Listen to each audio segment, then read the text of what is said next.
Hello, lovelies. Hi. Morning. Yes. Um, I hope all is well. Yeah.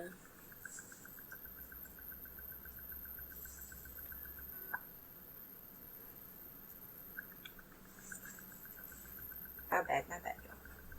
So yesterday we read through Numbers 19 through 21, and in Numbers 20 we came across Moses's rebellion, and this is where he strikes the rock twice.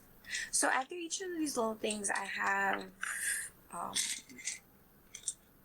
I have a little talk it over, and sometimes I don't do it, which I should look really good, write out my thoughts more, because it's essentially just a little journaling section.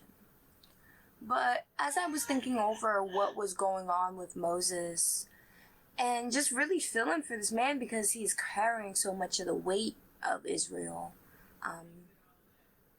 and trying to get this company to the promised land,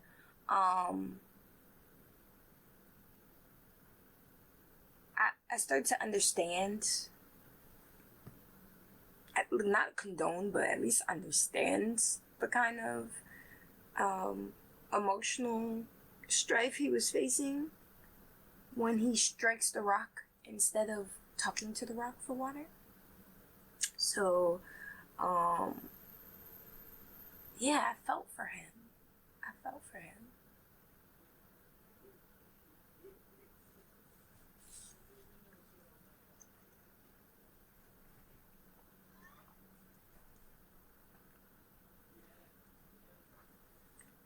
It was a reminder to me that even though Moses was constantly talking to God, he was constantly giving instruction, clear instruction. He was constantly being told, this is how you do it, this is what you do, this is what you need, blah, blah, blah. Even though he was getting all that, there seems to be, at least in this moment, where he's so empty that he's frustrated and he's tired and he's angry and he's smashing this rock. I don't think it was doubt that the rock would spew water. I think it was just, why do I always have to do this for these people? Smash, smash, you know?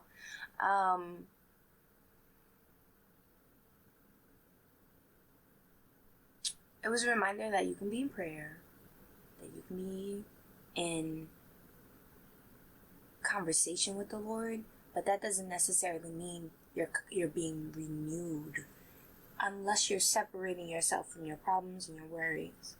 Unless there are moments where your prayers are just about the bond between you and God, just about you and God working together and God working within you. I feel like there was maybe a lack because in earlier days during like Exodus or whatever, they were talking about how the Lord and Moses were chatting it up in the tent like they were two friends, you know. They talked about how Moses's appearance was so shiny, so almost holy because he was been in the presence of the Lord so long talking his two friends that he had to wear a veil, you know. I just think he needed more just moments where it was just him and the Lord talking about them rather than him and the Lord giving him instructions. So, yeah. Today we're in Numbers 22 through 24. Today there was no devotional, no nothing like that. So we're just gonna hop in to the reading. And in Numbers 25, we're at Moab. What? That's not right. 22, sorry. We're at Balak sends for Balaam. Then the people of Israel traveled to the plains of Moab and camped east of the Jordan River across from Jericho. Balak, son of Zippor, the Moabite king, had seen everything the Israelites did to the Amorites. And when the people of Moab saw how many Israelites there were, they were terrified. The king of Moab said to the elders of Midian, "This mob will devour everything in sight, like an oxen devours grass in the field." So Balak, king of Moab, sent messengers to call Balaam, son of Beor, who lived in his native land of Pethor, near the Euphrates River. His message said, "Look, a vast horde of people has arrived from Egypt. They cover the face of the earth and are threatening me. Please come and curse these people for me because they are too powerful for me. Then perhaps I will be able to conquer them and drive them from the land. I know that blessings fall on any people who bless and curses fall on people who curse." Okay, so they call for, who's this, like a priest or something? Balak's messengers, who were elders of Moab and Midian, set out with money to pay Balaam to place a curse upon Israel. They went to Balaam and delivered Balak's message to him. "Stay here overnight," Balaam said. "In the morning I will tell you whatever the Lord directs me to say." So the officials from Moab stayed there with Balaam. That night God came to Balaam and asked him, "Who are these men visiting you?" Balaam said to God, "Balak, son of Zippor, king of Moab, has sent me this message. Look, a vast horde of people arrived from Egypt, and they cover the face of the earth. Come and curse these people for me. Then perhaps I will be able to stand up to them and drive them from the land." But God told Balaam, "Do not go with them. You are not to curse these people, for they have been blessed." The next morning Balaam got up and told Balak's officials, "Go on home. The Lord will not let me go with you." So the Moabite officials returned to King Balak and reported, "Balaam refused to come with us." Then Balak tried again. This time he sent a large number of even more distinguished officials than those he had sent the first time. They went to Balaam and delivered this message to him. "This is what Balak, son of Zippor, says. Please don't let anything stop you from coming to help me. I will pay you very well and do whatever you tell me. Just come and curse these people for me." But Balaam responded to Balak's messengers, "Even if Balak were to give me his palace filled with silver and gold, I would be powerless to do anything against the will of the Lord my God. But stay here one more night, and I will see if the Lord has anything else to say to me." That night God came to Balaam and told him, "Since these men have come for you, get up and go with them, but do only what I tell you to do." See, I think in this moment, God's like, all right, just go with them, because they're either going to have you who's walking with me, or they're going to go try to find somebody else. And we could just squash this right here if I use you who walks with me, Let's see what happens. Balaam and his donkey. On the next morning, Balaam got up and saddled his donkey and started off with the Moabite officials. But God was angry with Balaam. But he said, "Go with them. Get up and go with them. But do only what I tell you to do." But God was angry that Balaam was going, so he sent an angel of the Lord to stand in the road to block his way. As Balaam and two servants were riding along, Balaam's donkey saw the angel of the Lord standing in the road with a drawn sword in his hand. The donkey bolted off the road into a field, but Balaam beat it and turned it back onto the road. Then the angel of the Lord stood at a place where the road narrowed between two vineyard walls.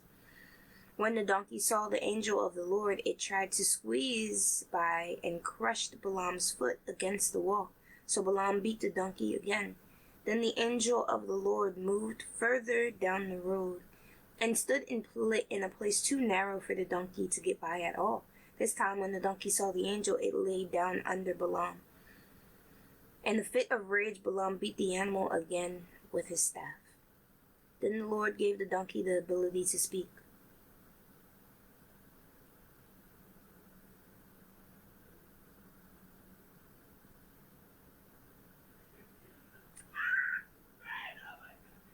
What have I done to you that deserves your beating me 3 times? It asked Balaam. You have made me look like a fool, Balaam shouted. If I had a sword with me, I would kill you. But I am the same donkey you have ridden all your life, the donkey answered. Have I ever done anything like this before? No, Balaam admitted. Then the Lord opened Balaam's eyes, and he saw the angel of the Lord standing in the roadway with a drawn sword in his hand.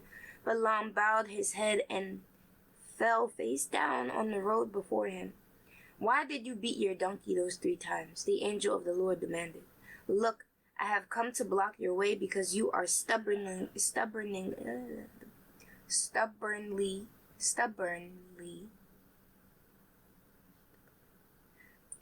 resisting me. 3 times the donkey saw me, and she shied away. Otherwise, I would certainly have killed you by now and spared the donkey. Then Balaam confessed to the angel of the Lord, I have sinned. I didn't realize you were standing in the road to block my way. I will return home if you are against my going. But the angel of the Lord told Balaam, Go with these men, but say only what I tell you to say. So Balaam went on with Balak's officials. When the king of Balak heard that Balaam was on the way, he went out to meet him at the Moabite town on the Arnon River, at the furthest border of his land. Okay, I'm a little confused. Because Balaam was like, hey Lord, I'll do what you want me to do. So I'm just checking with you. And the first time the Lord's like, nah, don't go with them. So he's like, alright, I can't go with you. The Lord doesn't want me to go. He obeys. Then, which king? Some king was the Moabite king, sends out more officials, right? And he's like, go, convince him. And so Balaam's like, nah, I can't go. Maybe it's in the asking the second time. Was it in the asking the second time? He was like, stay here. I'll see if the Lord has anything to say about this, right? Where is he?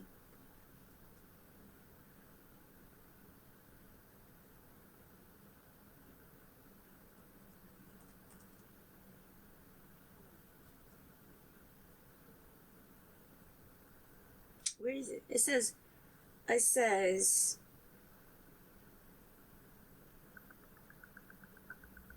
okay, so God told Balaam, do not go with them. You are not to curse these people, for they have been blessed. So that's in Numbers 22:12. So the instructions would have been clear. Don't go with them. It's essentially it. Don't go with that group of people, fine. But do not attempt to curse these people, for they have been blessed. So even when the next squad of officials came, you could have just been like, nah, I'm not going.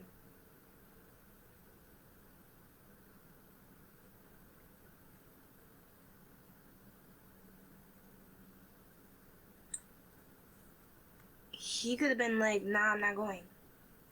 Like, the God told me, I already have my instructions from that.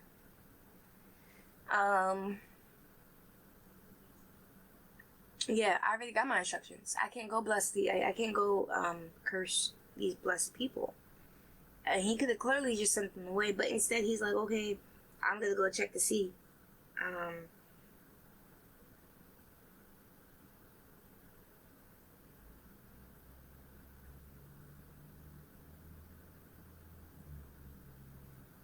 He did say, "Go away, I'm powerless against these people, but stay here one night and I will see if the Lord has anything else to say to me." That night God came to Balaam and told him, "Since these men have come for you, get up and go with them, but do only what I tell you to do." So, but in 22, God's mad that Balaam was going. So he sent his angel to stand in the road and block his way.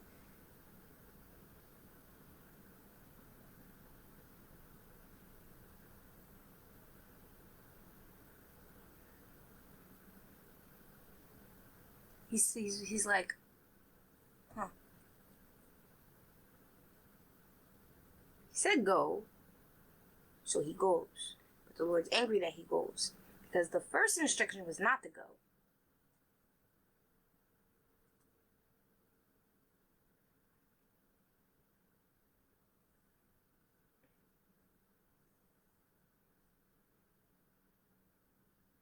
Is it kind of like when you let your child do something? Not that I'm a parent.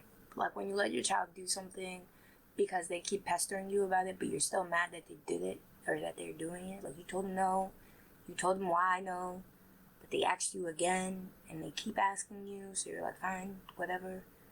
You know I don't want you to go do what you want. Is that kind of what's going on here? I don't understand.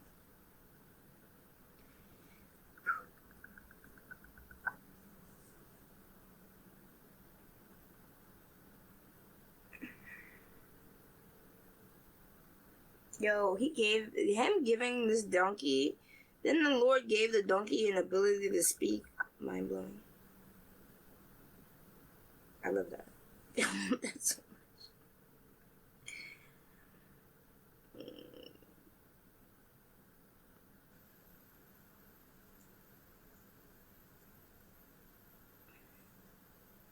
Numbers 22:35. The angel of the Lord told Balaam, "Go with these men, but say only what I tell you to say." So Balaam went on with Balak's officials. Then when King Balak heard that Balaam was on his way, he went out to meet him at the Moabite town and the Arnon River at the furthest border of his land. "Then I send you an urgent invitation. Why didn't you come right away?" Balak asked Balaam. "Didn't you believe me when I said I would reward you richly?" Balaam replied, "Look, now I have come, but I have no power to say whatever I want. I will speak only the message that God puts in my mouth." Then Balaam accompanied Balak to the Kiraath Huzoth, where the king sacrificed cattle and sheep. He sent portions of the meat to Balaam and the officials who were with them. He sent portions of the meat to Balaam. Portions of his sacrifices?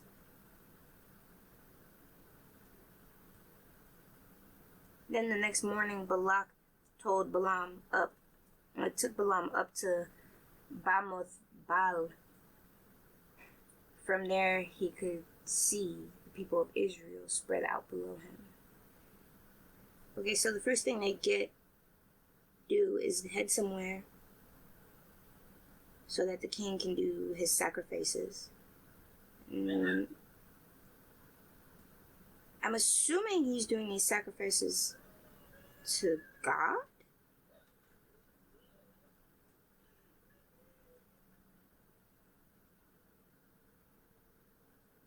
And he sent a portion of his meat to Balaam and the officials who were with him.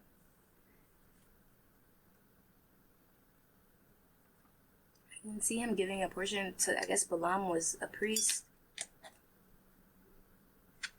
But if you are sacrificing something to God and then the portion that is set aside is given to someone else to eat, right?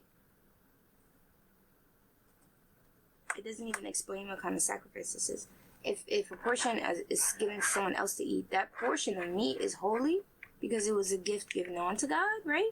So then, basically, this king gives his sacrifice to God and then gives a holy portion to Balaam and his officials as if they were like Aaron and his priesthood, you know, like when they're like give a portion of Aaron and his priesthood, because that part has been set aside as holy. I don't know if that's like allowed.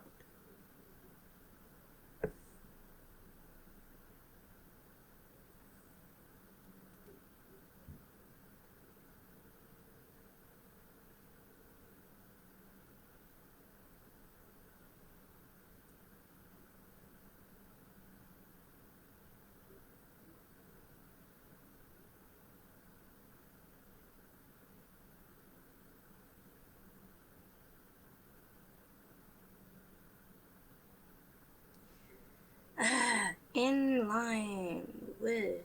Stop it.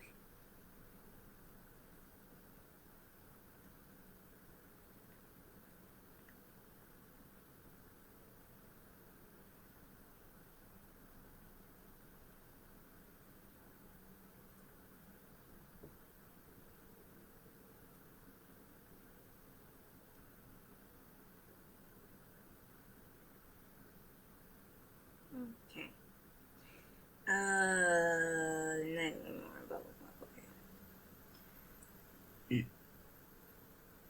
Balaam blesses Israel in Numbers 23. Then Balaam said to King Balak, build me 7 altars here, and prepare 7 young bulls and 7 rams for me to sacrifice. Balak followed his instructions, and the 2 of them sacrificed a young bull and a ram on each altar. Then Balaam said to Balak, stand here by your burnt offerings, and I will go to see if the Lord will respond to me. Then I will tell you whatever he reveals to me. So Balaam went alone to the top of a bare hill, and God met him there. Balaam said to him, I have prepared 7 altars, and I have sacrificed a young bull and a ram on each altar.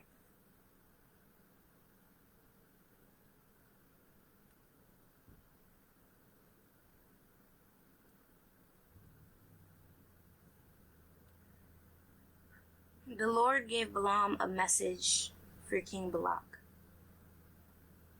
Then he said, go back to Balak and give him my message. So Balaam returned from and found the king standing beside his burnt offering with all the officials of Moab. This was the message Balaam delivered. Balak summoned me to come from Aram. The king of Moab brought me from the eastern hills. Come, he said, curse Jacob for me. Come and announce Israel's doom. But how can I curse those whom God has not cursed? How can I condemn those whom the Lord has not condemned? I see them from the cliff tops. I watch them from the hills. I see a people who live by themselves, set apart from other nations, who can count Jacob's descendants as numerous as dust? Who can count even 1/4 of Israel's people? Let me die like the righteous. Let my life end like theirs. Then King Balak demanded of Balaam, what have you done to me? I brought you to curse my enemies. Instead you have blessed them. But Balaam replied, I will speak only the message that the Lord puts in my mouth. Balaam's second message. Then King Balak told him, come with me to another place. There you will see another part of the nation of Israel, but not all of them. Curse at least that many. So Balak took Balaam to a plateau of Zophim on Pisgah Peak. He built 7 altars there and offered a young bull and a ram on each altar. Then Balaam said to the king, stand here by your burnt offerings while I go over there to meet the Lord. And the Lord met Balaam and gave him a message. Then he said, go back to Balak and give him my message. So Balaam returned and found the king standing beside his burnt offerings with all the officials of Moab.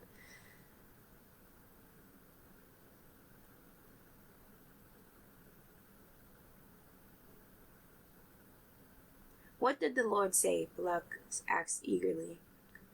This was the message Balaam delivered. Rise up, Balak, and listen. Hear me, son of Zippor. God is not a man, so he does not lie. He is not a human, so he does not change his mind. Has he ever spoken and failed to act? Has he ever promised and not carried it through? Listen, I receive a command to bless. God has blessed, and I cannot reverse it. No misfortune is in his plan for Jacob. No trouble is in store for Israel. For the Lord their God is with them. He has been proclaimed their king. God brought them out of Egypt. For them he is as strong as a wild ox. No curse can touch Jacob. No magic has any power against Israel. For now it will be said of Jacob, what wonders God has done for Israel. These people rise up like a lioness, like a majestic lion rousing itself. They refuse to rest until they have feasted on prey, drinking the blood of the slaughtered. Then Balak said to Balaam, fine, if you won't curse them, at least don't bless them. But Balaam replied to Balak, didn't I tell you that I can do only what the Lord tells me? Isn't Moab safe? Like in all of this, isn't Israel going out of their way not to interact with Moab because that's not part of the lands that they're going to conquer? Isn't Moab safe? I don't remember what verse they said this. Let me check Numbers. No, that's the rebellion, right? Number 18. I'm going back because I need to know. But I remember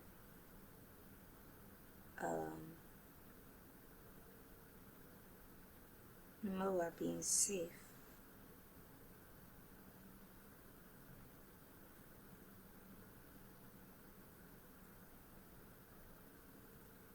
It was somewhere in their marches. He strikes the rock. That's no bueno. Where do they ask? No, this is nothing but rebellion. Okay. I have to think. There's a moment where they're asking to pass through the lands and they get rejected. I think it's after that was yesterday. We've done so much reading.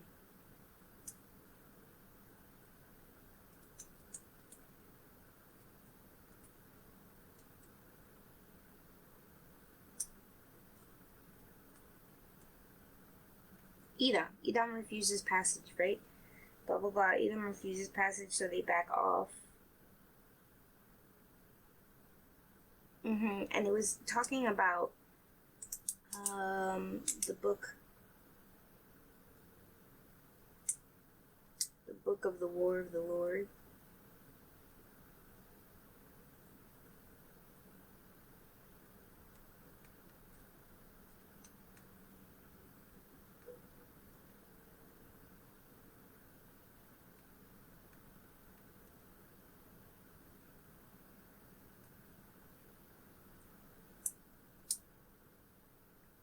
Numbers 21:14.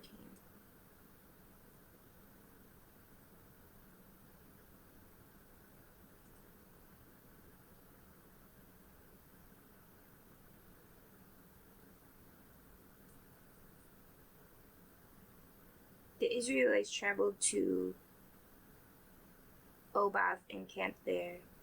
Then they went on to blah blah blah in the wilderness of the eastern border of Moab. From there they traveled to the valley of Zenbrook to set up camp. Then they moved out and camped in for Arnon River in the wilderness adjacent to the Amorites. The Arnon is the boundary line between the Moabites and the Amorites. For this reason, the book of the wars of the Lord speaks of this town as Waheb,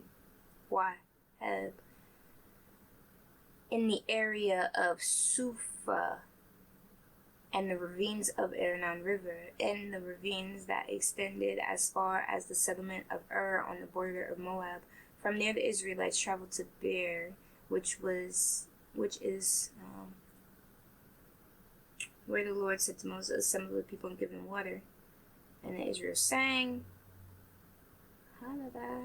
After they went to the valley in Moab.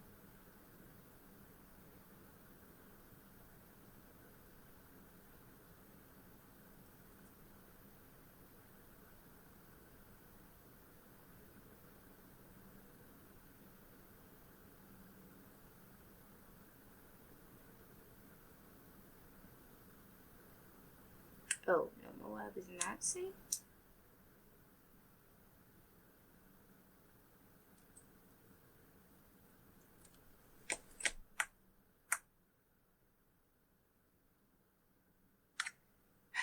I can't remember.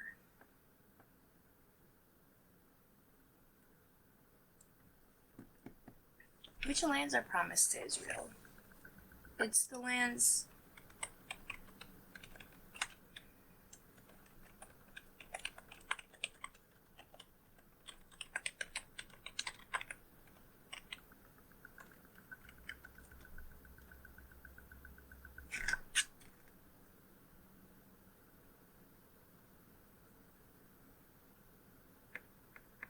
The land of the Kenites, Kezanites, Madites, Hittites, Perizzites, Raphites, Amorites, Canaanites, Girgasites, and Jebusites. That's a lot of land. That's a lot of territories. Okay, so then, where does Moab come into play?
Moab was the son of Lot.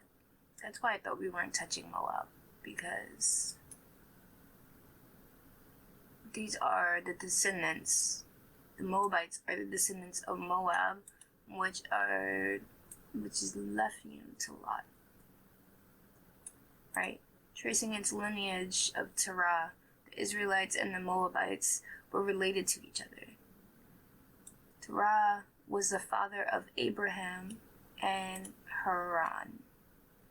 Abraham became the ancestor of the Israelites, while Haran became the father to Lot, Moab's father. The Moabite men were not allowed to marry the Israelite women, but the Moabite women are allowed to convert and marry Israelite men.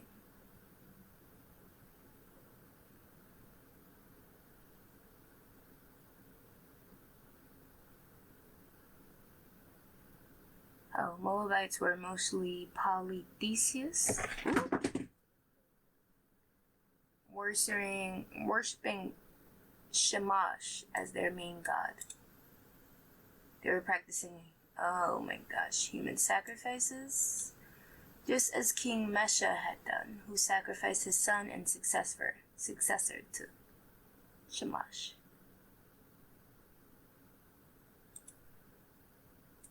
Okay. And Shamash is the one who's like, and they're revered by the Moabites as their supreme god.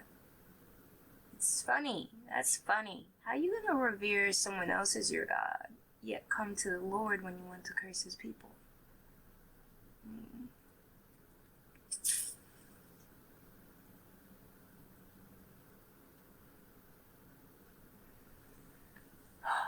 Yo, this Bible's a trip, man.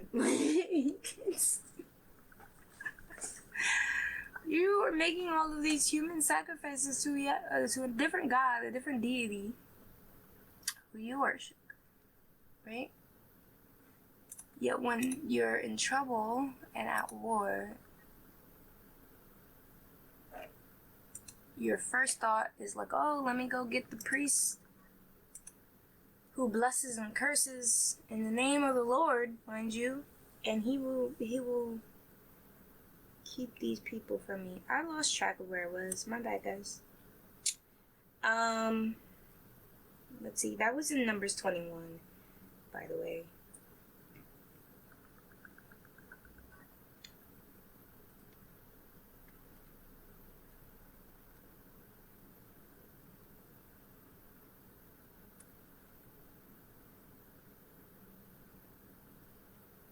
We're on Balaam's his third message.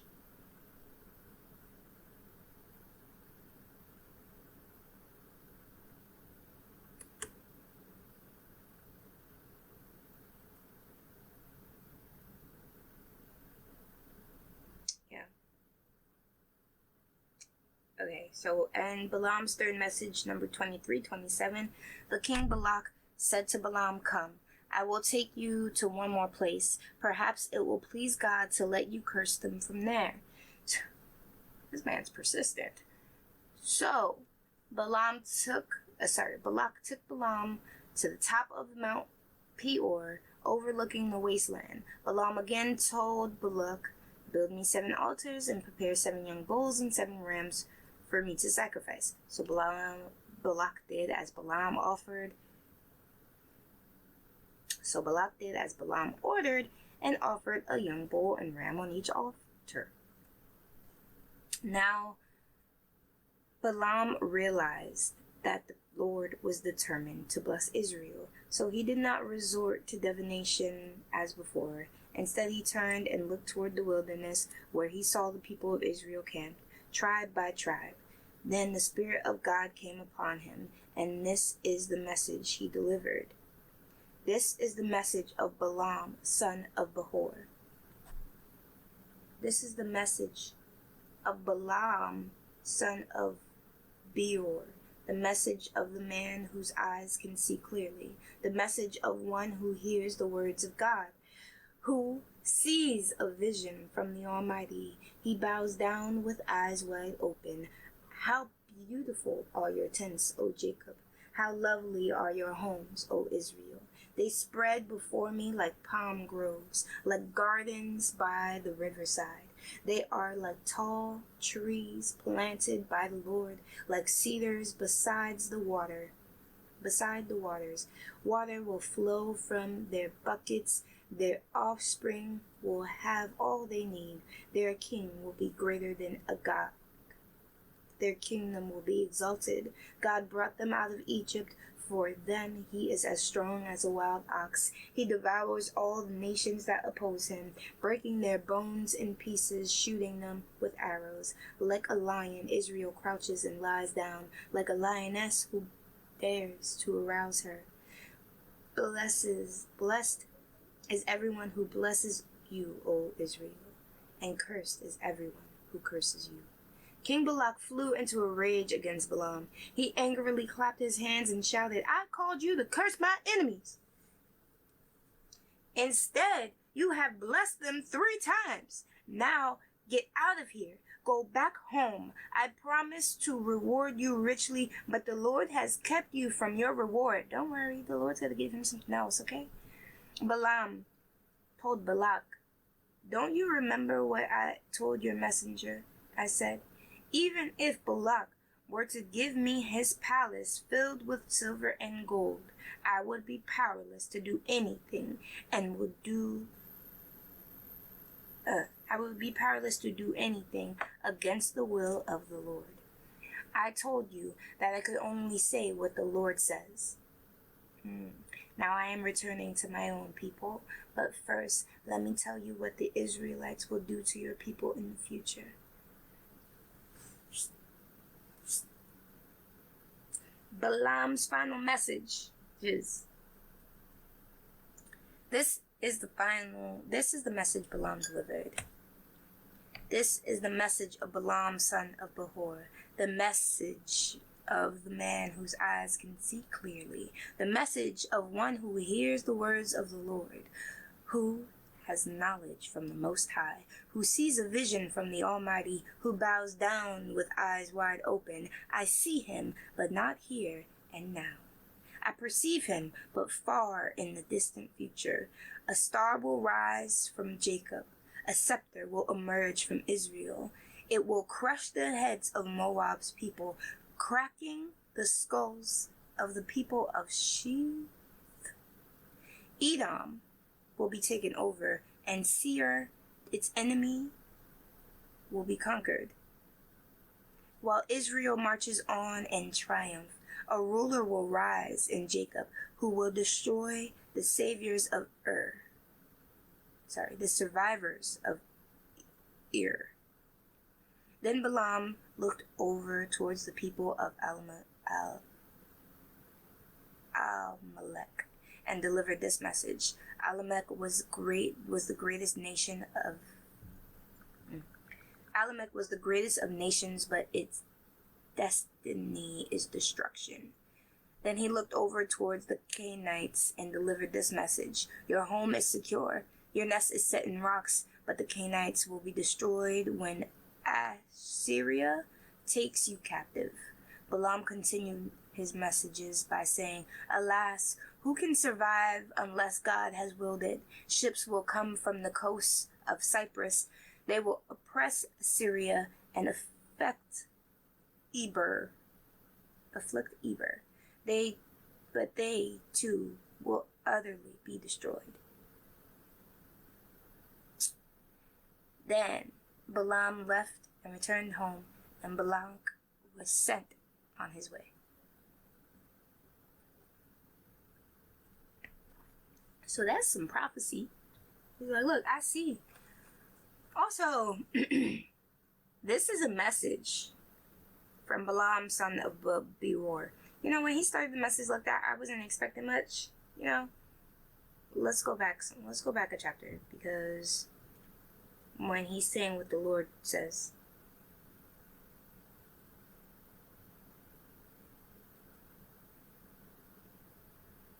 Yeah, this was the message Balaam delivered, right?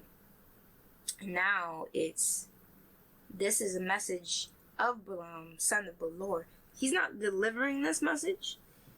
He's receiving this message. Then the Spirit of God came upon him. But also, this only happened once the Spirit of God only came upon him once Balaam understood the will of the Lord.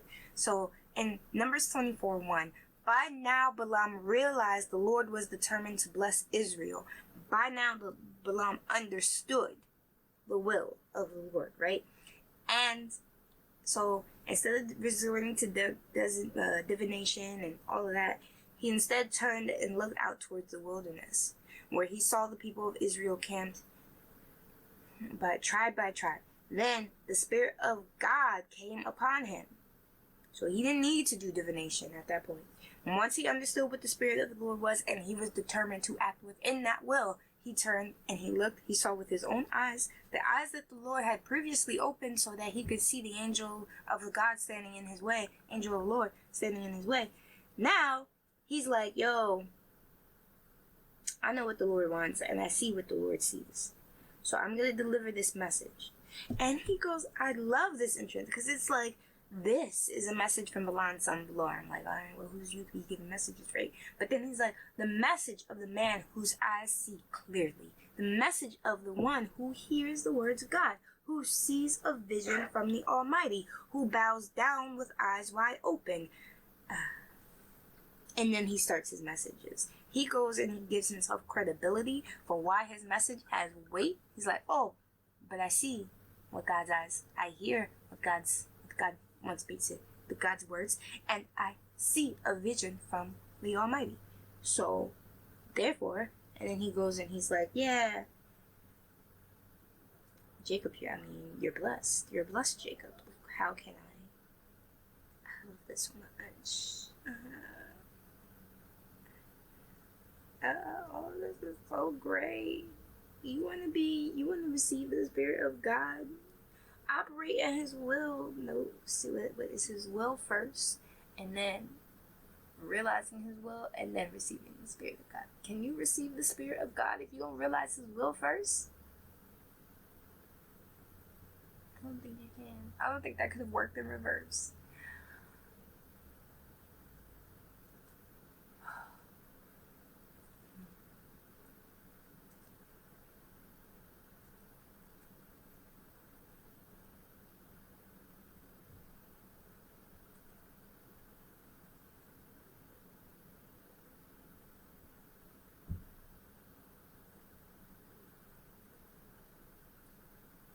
It's 2 years.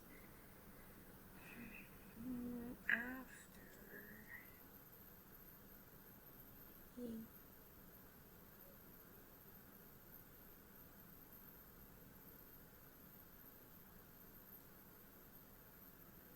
understood.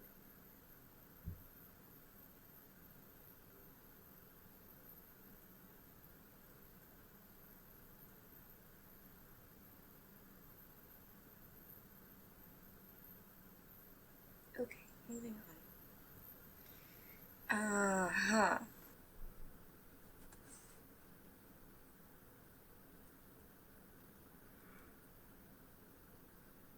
Oh, where's Psalms 47? Psalms 47, for the choir director, a psalm of the descendants of Korah. Come, everyone, clap your hands, shout to God with joyful praise, for the Lord Most High is awesome. He is a great King of all the earth. He subdues the nations before us, putting our enemies beneath our feet. He chose the promised land as our inheritance, the proud possession of Jacob's descendants, whom he loves.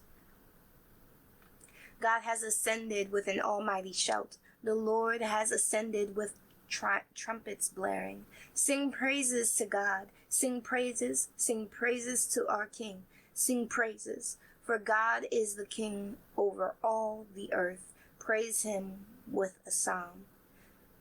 God reigns above the nations, sitting on His holy throne. The rulers of the world have gathered together with the people of the God of Abraham. For all the kings of the earth belong to God. He is highly honored everywhere.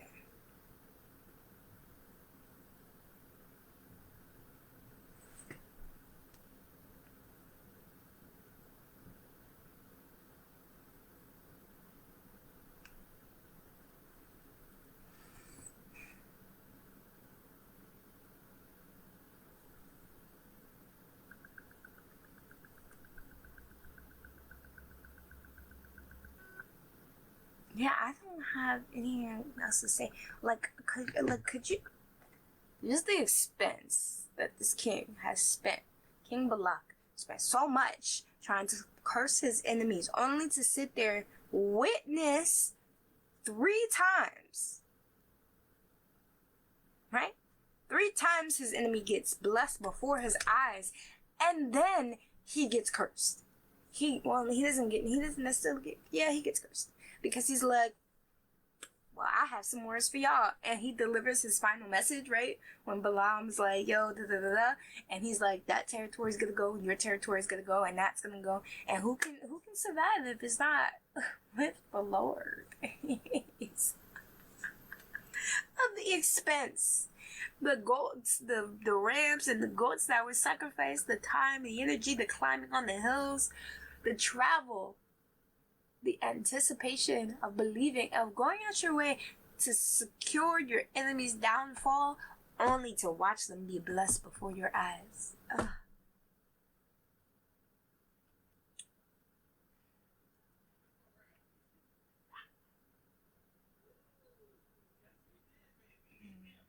That's that is for you. Who can be against you? That's what it is. God is for you.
I can do this off screen. I'm sorry to keep y'all waiting.